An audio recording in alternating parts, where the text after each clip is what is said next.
Look everyone, it's Grimms Fairytales. The fairy tales of the brothers Grimm are among the best loved and most famous in world literature. This volume features more than 40 of their best known fairy tales, lavishly illustrated with line drawings and color plates by Arthur Rackham. I'm not Tom Thumb. I haven't cracked this book in a while. Tom Thumb was once a poor peasant who sat in the evening by the hearth and poked the fire, and his wife sat and span. Then said he, "How sad is it that we have no children with us? It is so quiet, and in other houses it is noisy and lively." "Yes," replied the wife, sighed, "even if we had only one, and it were small, quite small, and only as big as a thumb, should be quite satisfied, and we would still love it with all our hearts." Now it so happened that the woman fell ill, and after 7 months gave birth to a child that was perfect in all its limbs, and no longer than a thumb. And said they, "It is as if we wished it to be, and it shall be our dear child. Because of its size, thy name is Tom Thumb." They did not let it want for food, but the child did not grow taller, but remained as if it had been at the first. Nevertheless, it looked sensibly out of its eyes, and soon showed itself to be a wise and nimble creature, for everything it did turned out well. One day the peasant was getting ready to go into the forest to cut wood, when he said as if to himself, "How I wish that there was anyone who would bring the cart to me." "Oh, father," cried Tom Thumb, "I will soon bring the cart. Rely on that. It shall be in the forest at the appointed time." The man smiled and said, "How can that be done? Thou art far too small to lead the horse by the reins." "Tom Thumb, come on. Come on." "That's of no consequence, father, as my mother will only harness it. I shall sit in the horse's ear and call out to him how he is to go." "Well," answered the man, "for once we will try it." When the time came, the mother harnessed the horse and placed Tom Thumb in its ear, and then the little creature cried, "Gee up, gee up." Then we went quite properly, as if it with its master, and the cart went the right way into the forest. So happened that just as he was turning a corner, and the little one was crying, "Gee up," 2 strange men came towards him. "My word," said one of the men, "what is this?" "There's a cart coming, and the driver is calling to the horse, and he is not to be seen." "That can't be right," said the other. "We'll follow the cart and see where it stops." The cart, however, drove right into the forest, and exactly to the place where the wood had been cut. Tom Thumb saw his father. He cried to him, "Seest thou, father? Here I am with the cart. Now take me down." The father got a hold of the horse his left hand, and with the right took his little son out of the ear. Tom Thumb sat quite merrily on the straw, but when the 2 strange men saw him, they did not know what to say for astonishment. Then one of them took the other aside and said, "Hark, the little fellow would make a fortune if he were exhibited him in a small town. For money we will buy him."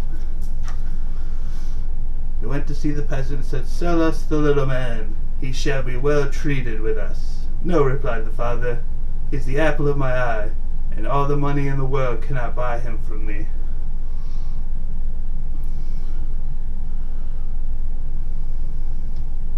Tom Thumb, however, when he heard of the bargain, had crept up in the folds of his father's coat, placed himself on the shoulder, and whispered in his ear, "Father, do give me away.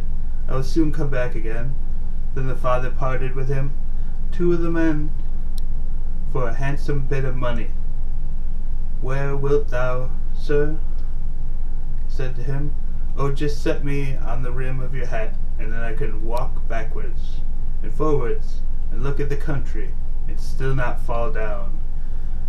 They did as he wished, and when Tom Thumb had taken leave of his father, they went away with him. They walked until it was dusk, and then the little fellow said, "Do take me down. I want to come down."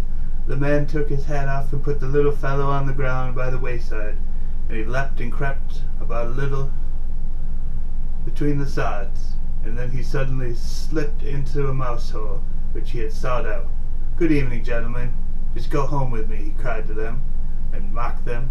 They ran thither, and stuck their sticks into the mouse hole, but it was all lost labor. Tom Thumb crept still further in, and it had soon become quite dark, and they were forced to go home with their vexation and their empty purses. When Tom Thumb saw that they were gone, he crept back out of the subterranean passage. "It is so dangerous to walk on the ground in the dark," he said. "How easily a neck or a leg is broken." Fortunately, he knocked against an empty snail shell. "Thank God," said he, "and that I can pass the night in safety," and got into it. In a snail shell? Look at this guy go, little feller. Not long after, when he was just going to sleep, he heard 2 men go by, and one of them was saying, "How shall we contrive to get a hold of the rich pastor's silver and gold?" "I could tell thee that," said Tom Thumb, interrupting them. "What was that?" said one of the thieves in fright. "I heard someone speaking."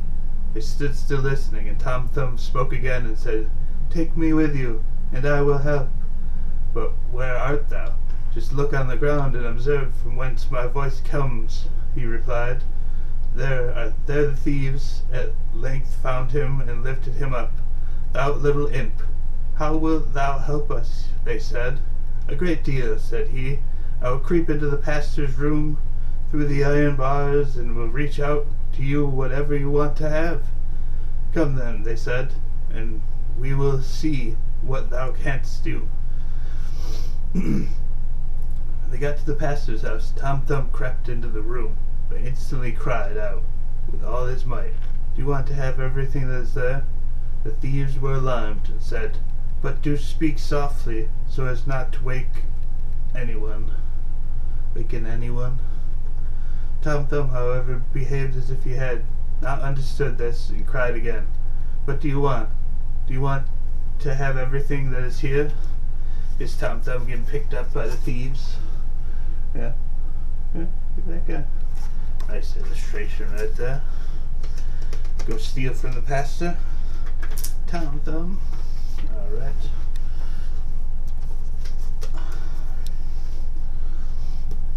The cook, who slept in the next room, heard this and sat up in bed and listened. The thieves, however, had in their fright run some distance away, but at last they took courage and thought, "The little rascal wants to mock us." They came back and whispered to him, "Come, be serious and reach something out to us." Then Tom Thumb cried as loudly as he could, "I really will give you everything. Just put your hands in." The maid, who was listening hard and quiet, heard this quite distinctly, and jumped out of bed and rushed to the door. The thieves took flight and ran as if the wild huntsman were behind them. But as the maid could not see anything, she went to strike a light. When she came to the place where Tom Thumb, unperceived, betook himself to the granary, and the maid, after she had examined every corner and found nothing, lay down in the bed again, and believed that, after all, she had only been dreaming, with open eyes and ears. Tom Thumb had climbed up among the hay and found a beautiful place to sleep in. There he intended to rest until day, and then go home again to his parents. But he had other things to go through. Truly, there is much affliction and misery in this world. When day dawned, the maid arose from her bed to feed the cows. Her first walk was into the barn, where she laid hold of an armful of hay, and precisely that very one in which poor Tom Thumb was laying asleep. He, however, was sleeping so soundly that he was aware of nothing, and did not wake until he was in the mouth of the cow, who had picked him up with the hay. "Ah, heavens!" he cried. "How have I got into the fulling mill?" But soon discovered where he was. Then it was necessary to be careful and not to let himself go between the teeth and be dismembered. But he was nevertheless forced to slip down into the stomach with the hay. "In this little room the windows are forgotten," said he, "and no sun shines in, neither will a candle be brought." His quarters were especially unpleasing to him, and the worst was more and more hay was always coming in by the door, and the space grew less and less. Then at length, in his anguish, he cried as loud as he could, "Bring me no more fodder! Bring me no more fodder!" The maid was just milking the cow, and when she heard someone speaking and saw no one, and perceived that it was the same voice that she had heard in the night, she was so terrified that she slipped off her stool and spilt the milk. Jeez. She ran in great haste to her master and said, "Oh heavens, pastor, the cow has been speaking." "Thou art mad," replied the pastor, but he went himself to the beery to see what was there. Hardly, however, had he set his foot inside when Tom Thumb again cried, "Bring me no more fodder! Bring me no more fodder!"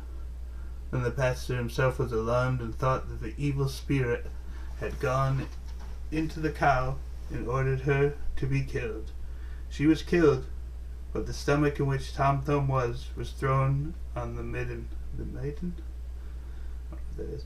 Tom Thumb had great difficulty in working his way. However, he succeeded so far as to get some room, but just as he was going to thrust his head out, a new misfortune occurred. A hungry wolf ran thither and swallowed the whole stomach at one gulp. Tom Thumb did not lose courage. "Perhaps," thought he, "the wolf will listen to what I have to say," and he called to him from out of his stomach, "Dear wolf, an over magnificent feast for thee." "Where is it to be had?" said the wolf. In such a house. Thou must creep into it through the kitchen sink, and thou wilt find the cakes, and bacon, and sausage, and much of them as thou canst eat." And he described to him exactly his father's house. Wolf did not require to be told this twice, squeezed himself in at night through the sink, and ate his heart's content in the larder. When he had eaten his fill, he wanted to go out again, but he had to become so big that could not go out by the same way. Tom Thumb had reckoned on this, and now began to make a violent noise in the wolf's body, raged and screamed as loudly as he could. "Wilt thou be quiet?" said the wolf. "Thou wilt waken up the people." What?" replied the little fellow. "Thou hast eaten thy fill, and I will make merry likewise." He began once more to scream with all his strength. At last his father and mother were aroused by it, and ran into the room, and looked in through the opening in the door, but they saw the wolf was inside. They ran away, and the husband fetched his axe, and his wife the scythe.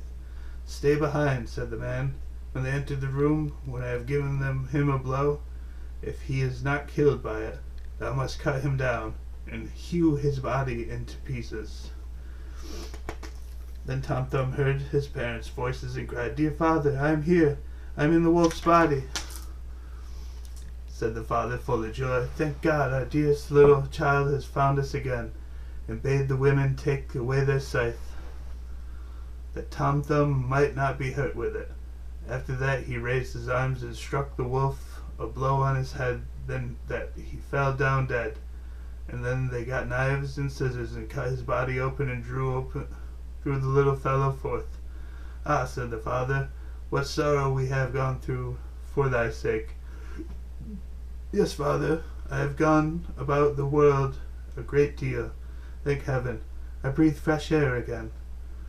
Where hast thou been? Ah, father, I have been in a mouse's hole, in a cow's stomach, and then in a wolf's.